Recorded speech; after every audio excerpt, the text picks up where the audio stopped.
Welcome to the Data Hall YouTube channel. In our previous video, we discussed how to create scatter plot. Now this video is somewhat similar to the previous one. After the previous videos, I have received some requests that instead of menus, I also discussed the code. So I am making another video.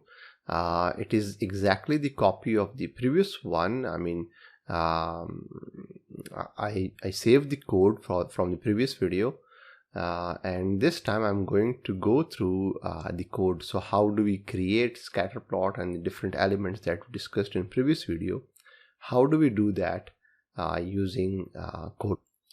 And obviously code, learning code in Stata is the main objective, because so that we can later on be able to modify the code. Okay, so first let's import the auto data. We use sysuse command to import the data that comes pre-installed with Stata auto data, and we use the clear option to clear any data that's currently in the memory. So the data is imported. We have these variables related to the different aspects of cars. If I show the data in the data view, you would see we have different makes of the car, its price, mileage, etc. And one variable that we would be discussing is whether the car is domestic or foreign. So we know that when the color is red in data view, then that is a text or string values. Black is numerical values, whereas blue is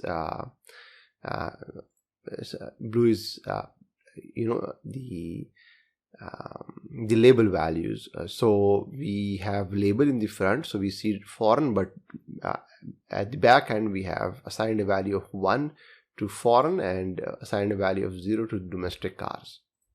Okay, so the simplistic command to generate a scatter plot is write the word scatter, then the y variable and the x variable. So in our case, the y variable is price of the car and the x variable is the mileage.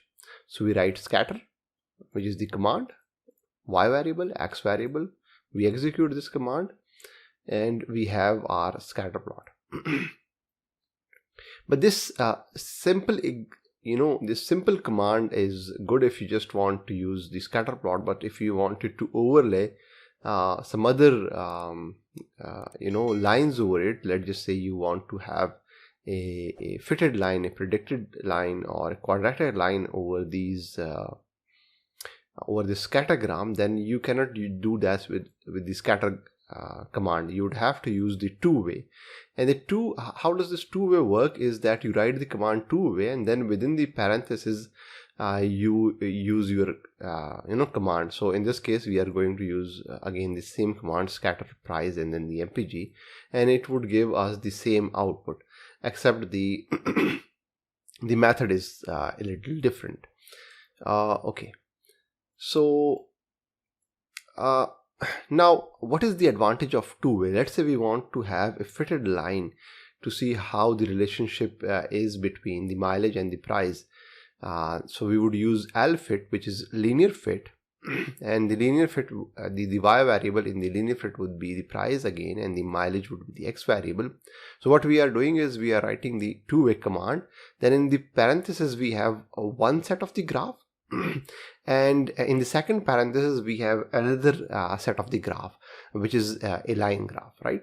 So if we execute this command, we would have our current scatter plot and an overlay. So what this two-way command is useful is that we can overlay multiple graphs over a single graph.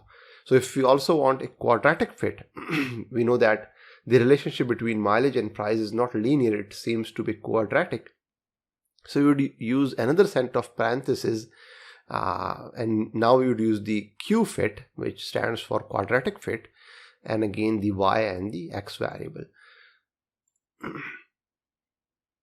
So any overlay graph or line would come within the parenthesis. So the scatter would have options of its own, and the LFIT would have options of its own. Okay, next we would like to play with these markers. These dots are the markers. These are actual observations in our data sets. So we would have certain marker properties. So first of all, let's add a label. So let's say we know that this observation have a highest price, but we do not know which car it is. So we know the car information is stored in this make and model variable. So what we can do is we can use let's remove this line fit and Q fit. So just let's focus on the scatter, and this time I'm using a comma so that I can have other options that are related to scatter plot. So first I have used the sort option. So it isn't necessary in this case to use, but when specifically you are working with line graphs, you would have to use this sort. But as a rule of thumb, always use sort. So this M label stands for marker label. So there are different options that we can use with scatter. If I can show you in the help file, two-way, and we have this scatter. So within scatter we have marker options, and we have multiple marker options. So we can change the symbol of the marker, the color, the size, the angle, and so on and so forth. Here we are working with the marker label. So the labels are then options, have options of itself. Okay. So I am having this marker label, and let's label instead of foreign, let's label it on the make of the car. So what this would give us is a scatter plot, and now it would label each observation, each dot by the make of the car. So we know now this highest price car is the CAD Cadillac. We can also change the size of these labels. So remember, like we had M label option. Now we also have M label size option. So let's change the size of the labels. I have also changed this to foreign. So this would tell us which cars, whether foreign, so it will label these observations based on whether the car is produced or manufacturing locally or in foreign country.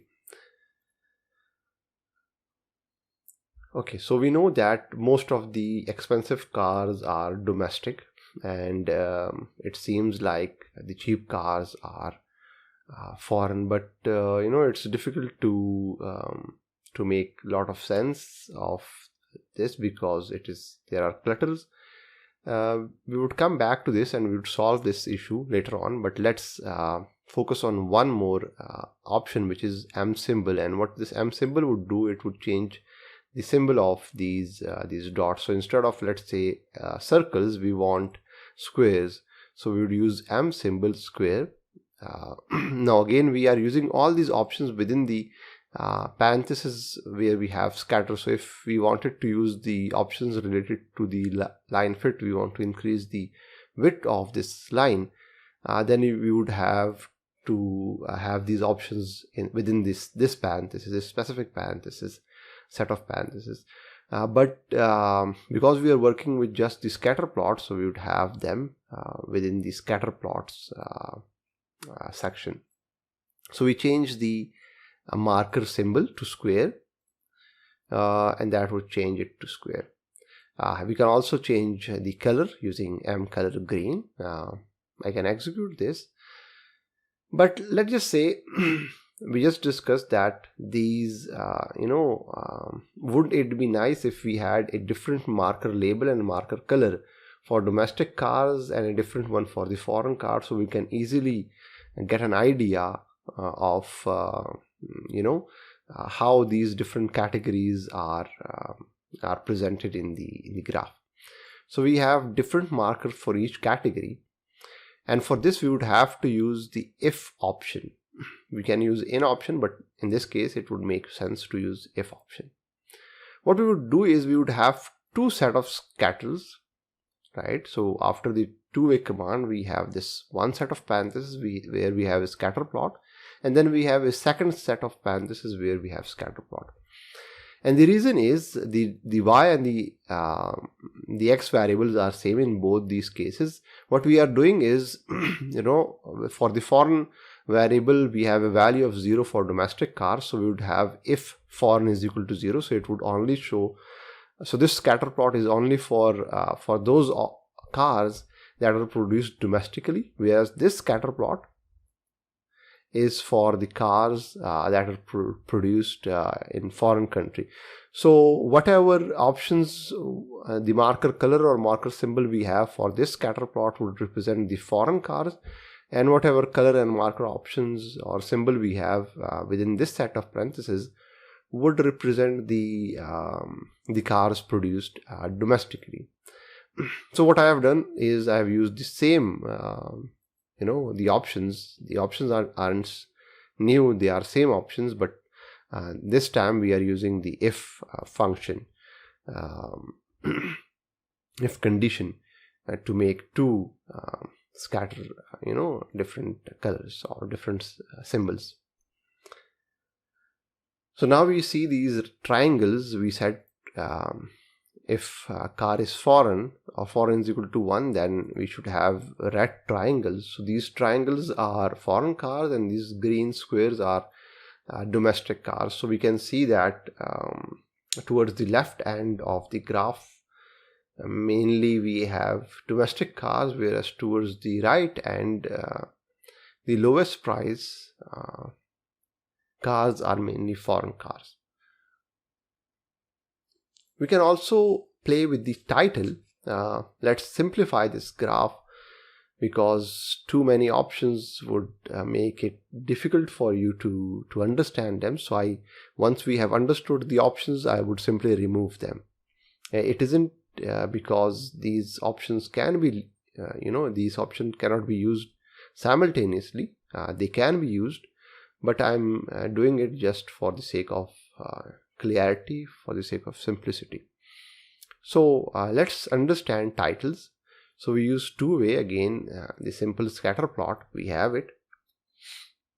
But this time I want to have a title over the top of this graph. So I would use the title option. Now this time, because I'm having this option for this whole graph, so therefore this comma wouldn't come within the parenthesis. It would be for the whole graph, right? So title, this graph presents the relationship between price and mileage. You would have the title, but the title seems lengthy, and what I would want is I would want this part to be at the top, and then we should have a line break and the rest of the part should be followed. So to have a line, we would have to use inverted commas within the title option, and what it would do is it would first print this line and then we would have a line break or enter, and then on the next line we would have this sentence. We can also use subtitle. The subtitle would have a smaller size, so the option is simple, it's subtitle, and whatever subtitle we want, we would use it in the parentheses. Or we can have a note. You would have seen in graphs published on the web or in journals, in papers, research articles, they have the source of the data written over the left bottom corner. For that we would have to use the note option, and within note whatever text we want would appear over here.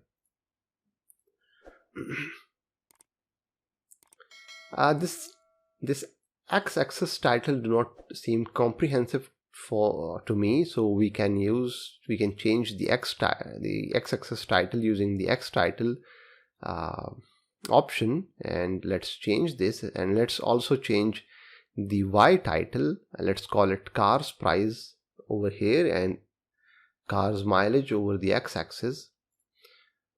So we have changed the y-axis title and the x-axis title. But the labels, the label and the title seems to be of same size. Wouldn't it be nice if the labels were of smaller size? What we can do is we have a option called Y label, and within Y label we can use this option of label size. Let's change the size of the label. Let's convert it into small. So now it seems more readable. We can do the same over car mileage. For that we would have to use X label, and the rest would remain same. We can also change the label angle, and that would again come within the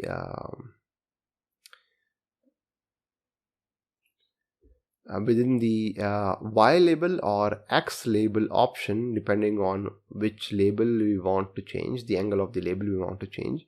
Let's say we want to have these prices, they currently are in vertical position. We want them to be in horizontal position. So what we have done is within Y label we have another sub option which is called angle, and we have said horizontal. We can use different degrees, 45 degree, 90 degree, and whatever degree you want, but for now I would just make it horizontal. So we have converted them into horizontal. Okay, so what if we want to have two graphs, and one graph should be for the foreign cars and the second one should be for the domestic car? For that, what we can use is we have a by option. So we want to have graph for different categories. Previously we within the same graph we color coded them or changed the shape for the domestic and the foreign car, but let's this time have a graph of its own for each category. For that we would use the by option. So by foreign, we can skip the total. Let's remove this total for now, and I would explain this what this total would do. So we have this graph for domestic cars and this one for the foreign cars, and let me again bring back the total. What this total option would do is, this graph is only for the domestic cars, whereas this one, the scatter plot, is only for the foreign cars. Let's say we also want a plot where we would have all the observations rather than dividing them into the subsample as we had previously. So we would use the total option within the by option. We would have this graph for all observation for full sample. If we wanted to have a quadratic fit line, we can do that using this as we discussed previously, the quadratic fit option.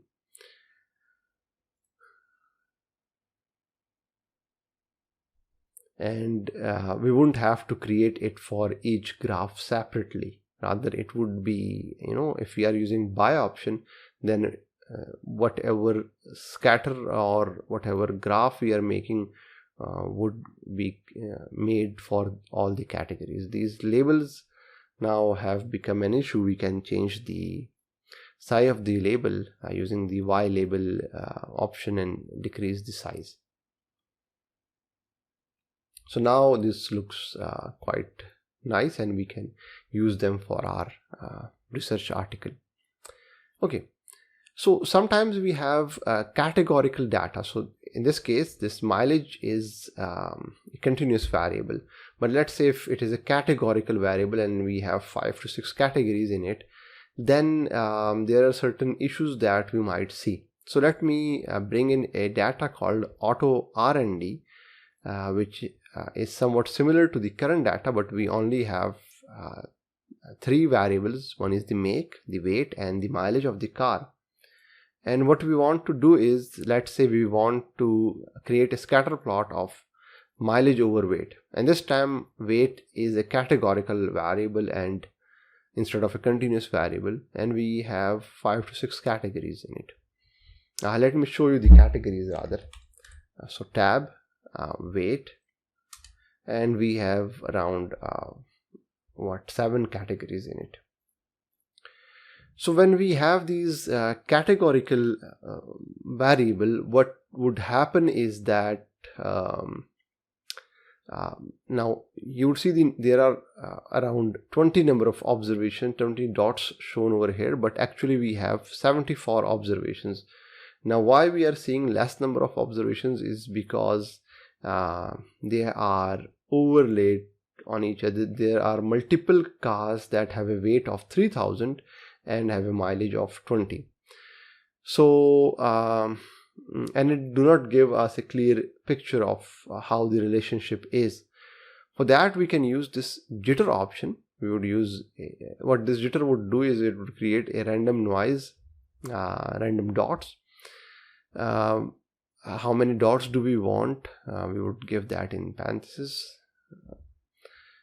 and we would also use the jitter seed, whatever number you want to give in within the jitter seed. And the reason for jitter seed is so that we can replicate this. We can, because it is a random dots. So if we do not include the seed all the time, we would run this command. Every time we would run this command, the graph would be somewhat different. It won't be exactly the same. So we would use seed option, and we can use any value. So each time we execute the code, we would get exactly the same graph. So now this is how it would look like. Okay. So so for now, till now, the dataset that we were using had only 74 observations, but scatter plot becomes somewhat challenging when we have a higher number of observations, when we have a larger data set. So let's use this NLSW 88 data, which have around 2000 observations, and the variable that we would mainly be working with is the wage, hourly wage of an employee, and the tenure or job experience in number of years. Okay, so let's make a two-way graph. Let's have L fit, linear fit, quadratic fit of wage on tenure. We say that we hypothesize the higher the tenure, the higher would be the wage, and let's also have a scatter plot as we did previously. But the issue we see is that there are lots of observations, lots of dots. The second is that the line cannot be seen. The line is hiding behind these dots. The reason is that how this two-way would create a visual would depend on the order. So first we had linear fit. So first it would create a linear fit line, then it would create a quadratic fit line, and upon that it would have this scatter plot. So that's why the linear fit line and the Q fit line is hidden behind this scatter plot. So what we can do is we can change the order. We can bring the scatter plot first. So it would first create scatter plot, then it would create line, linear fit and quadratic fit. So the quadratic and linear fit lines would be visible. So by just changing the order, these are visible. But what we can do is we can increase the thickness of this line to make it more visible, and for that we would use this L width, line width option within the L fit and the Q fit. So increase the line width to thick, it can be very thick, very thin, and there are other lots of options. Okay, so now somewhat clear, but wouldn't it be nice if these circles were hollow, the circles didn't have fill, rather just the outlines, the circle outlines? For that we would use m symbol command, which we have seen previously, and we would make these circles hollow.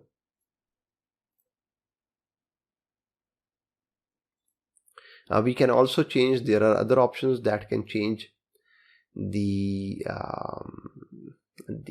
line color. So these circle lines are currently now blue. We can also change them, but you can play with that yourself. We can change the line color, and for that we would use L color. Let's make this linear fit red and this quadratic fit as green.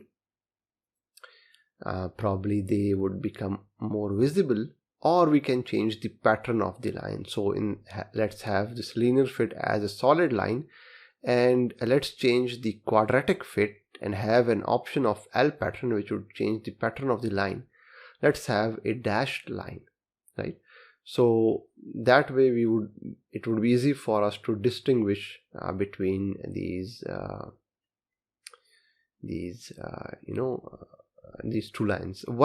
Another option that I have is I just discussed it over here, that we can change the color of the line. So what I did is I changed the marker color to gray. If you remove this, it would again be same, but only the lines would be dashed. The quadratic line would be dashed. But if you had noticed that with gray, the graph was quite visible. So I would like to have that when I save the final graph. Now, last thing is that, again, even with all these changes, there is a lot of clutter, right? And wouldn't it be nice if we had lesser number of these circles? For that, we have an option, or rather we have a command which is called Binscatter. It is a user written command, and for all user written command, and the same goes for Binscatter, we would have to first install it. So I have already installed it. If you haven't, you can use ssc install and then the command name, which is Binscatter. Now what this Binscatter command do is it creates different bins, right? So the default is 20 bins. And once it divides the data into 20 bins, it would take a bin, take the average value of all the circles or all the observations in that bin, and only have one circle on this graph for that specific bin. So let's use this command. It is used the same way as we use scatter command. So we use Binscatter. We won't use this in two way. We would use Binscatter, then the y variable, the x variable. So although we have more number of observations, we have around 2000 number of observations, but on the graph you would see there are only 20 dots. And the reason is because it had created 20 bins, and within each bin it had taken the average value of all the observations, and this specific dot represents the average of all the observations in that bin. If instead of this linear fit we wanted a quadratic fit, then we would use the option of line type, and within line type we would use qfit. So now we would have a quadratic fit instead of a line fit. What we can see is that in the early years of experience, the increase in wage is higher. There is a higher slope over here till year 4, tenure 4, and after that the increase, the slope is lesser steep than the slope over here. What we can do is we can use a regression discontinuity, and it would have two linear lines and for that we would use the RD option, and within RD option we would use the for, because we want to separate it over here over the value for, x-axis value for. So now we have two separate line. One is this for this part, which is the increase in wages is higher for the early tenure years. We can also create this graph for different categories as we did with the cars. So in this case we want to see whether a person is married or single, how its wage would change with tenure, and we can use the by option for that. The married is the variable that we have over here. So we can see that married person would have a lesser wage in higher tenures. The gap between a single and married person, the gap in the wages of a single and married person is higher in higher tenures as compared to lower tenures. So there are also different options that you can explore in this Binscatter command that we haven't discussed. There is the color that you can change, the marker color or line color or symbols that you can change. So there are tons of options that you can play with. I would leave that to you. Thanks for watching the video.